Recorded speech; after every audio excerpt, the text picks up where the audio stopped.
Today I'm doing lots of winter homemaking, from sourdough starter to a crockpot meal, baking, and even a full closet declutter and organization.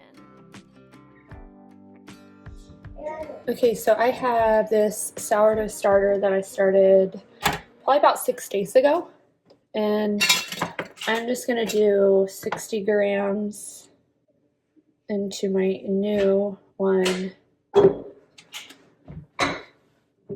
So then this can go in the sink.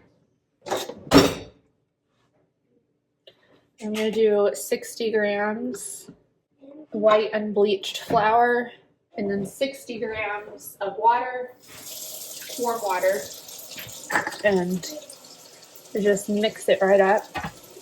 Not everyone measures theirs out, they kind of go with the consistency, but I'm trying to get the sourdough starter up, bubbly. It's almost there. It probably has a few more days. And you don't want it to be sealed.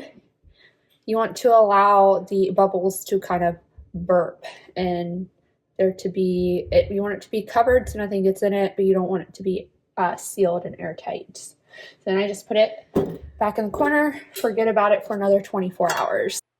So after feeding my sourdough starter, it's time to think about breakfast. So today I'm just quickly whipping up some chocolate chip muffins. Muffins are such an easy go-to breakfast for us. I can prepare them the night before or morning of, and it's such a filling winter treat to have right in the morning. The kids love it. So my recipe did call for buttermilk, and I didn't feel like making any, and I didn't have any on hand. So I just did half milk and then half sour cream.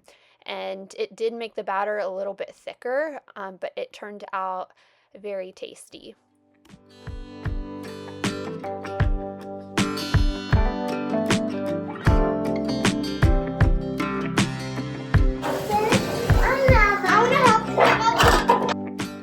So whenever myself or my kids are kind of feeling like we really don't want to do any kind of task that we need to do, whether it be cleaning or organizing or just things around the home, I remind them and I remind myself that everything that I do it for the Lord.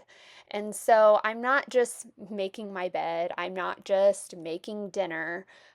But I am actually doing this for the Lord. I am doing this for my family. I am serving others. And I want to do that with a joyful heart that starts from within and with gratitude. And so I want to know that everything that I'm doing to my absolute best ability. I am doing it because I love these people. I love the Lord. And so I want to remind you that if you're feeling like these tasks are just mundane, you don't feel like doing them, know that they're important and you are seen. So chili is another amazing winter meal. I'm doing it on the crock pot here, but a lot of times I'll just do it on the stovetop because it's such a quick thing to just whip up when you need it. So I did the ground beef on the stove with some garlic powder, salt, and pepper. My kids don't like chunks of tomatoes, so I just have some tomato sauce in there. We have some kidney beans, some dark and light, and then we have, instead of beef broth, I did some better than bouillon with some water. There's paprika, cumin, chili powder, coriander, a little bit of sugar, and I do add a little bit of cocoa powder in there as well. And it mixes up nicely and it's so tasty. So this is the aftermath of homeschooling. It's so beautiful, the mess that gets made, but it can always be cleaned up. My 9-year-old is organizing some of her workbook things, and my 7-year-old and now 3-year-old made a little fort in our kitchen.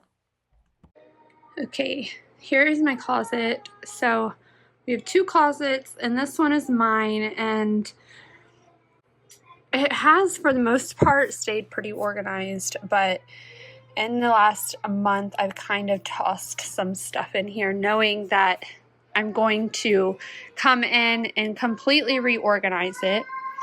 I have a couple other areas that I really want to kind of move some of the stuff out. Like, this is actually a basket of like sheets and pillowcases and whatnot.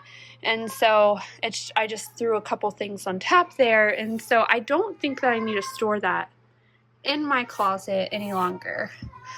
So I want to go ahead, get this revamped, and see what we can do with it. So whenever I'm organizing or decluttering a space, I like to start fresh, remove everything from the shelves, from the floors, from that area that you're working with, so that way you can have a clean slate and a fresh view of where you want things to go and what you want to get rid of. I mean, my closet has just gotten out of hand, so I really need to pare down and figure out what I really want to keep. So this was typically kept on a top shelf, but everything was folded a lot nicer. Last week I got it down and I was like, I'm gonna organize this closet, so I'm just gonna put it right here on the floor, make it easier for myself. So didn't always look like this, but I do need to pare down a lot.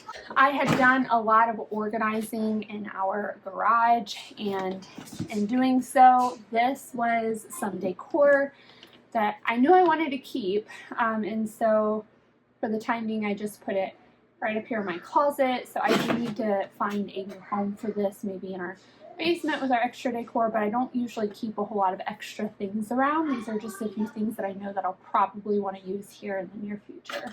I actually had these, and I've gone through consistently of organizing them with like iPad chargers and different ones, but my kids get into them. So over time, probably the last few months, 4 months, 5 months, it's gotten really out of hand because I haven't touched it, and different ones have gone in here, and even myself, I've gone in here and just rummaged through to find something. So I need to pare it down, figure out what we haven't used, just get rid of a lot of things. You can buy chargers a lot on Amazon.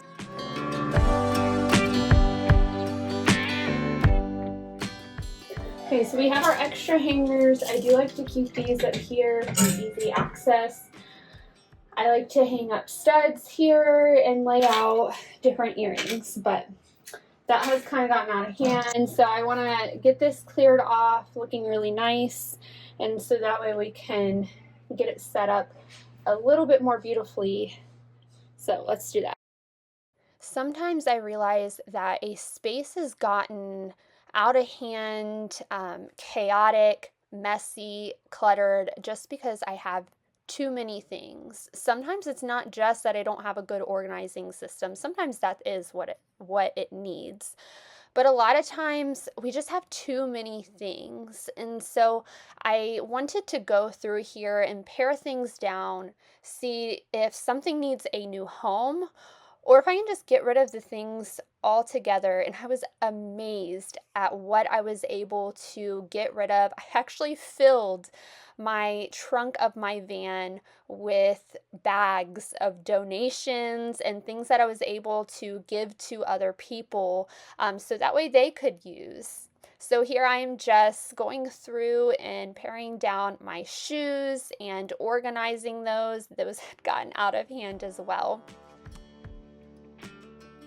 So I don't think I actually got any footage of what I got rid of and donated, but most of the stuff that you see here no longer lives in my closet. I was able to find a new home, but most of this actually went to donations. Okay, so when I'm organizing, I like to use what I have on hand. So I already had these. I don't know where the other one is, but I know it's around here somewhere, the little handles. So I have 2 duvet covers in here, and then an extra sheet set, and then a tablecloth that I just have over there. So I was able to pare it all down, and so I decided ultimately to get rid of a lot of the extra ones that I had, but then put all the other ones into my children's rooms for the coordinating sheet, so everyone can have just a 1 extra sheet set. Okay, so Here's the finished product of the closet. So this is just some documents that I don't have to access very often. We have some scarves and some bedding. I also included this here because I find that it's empty right now, but I often put things that like maybe belong to someone else and I am just saving to give to them, or things that I want a small piece of clothing that I need to donate. Thank you so much for watching and coming alongside me today. If you like videos like this where I'm organizing, or a day in the life video, give this video a thumbs up, leave a comment, and make sure that you're subscribed as well. Have a good day, friends.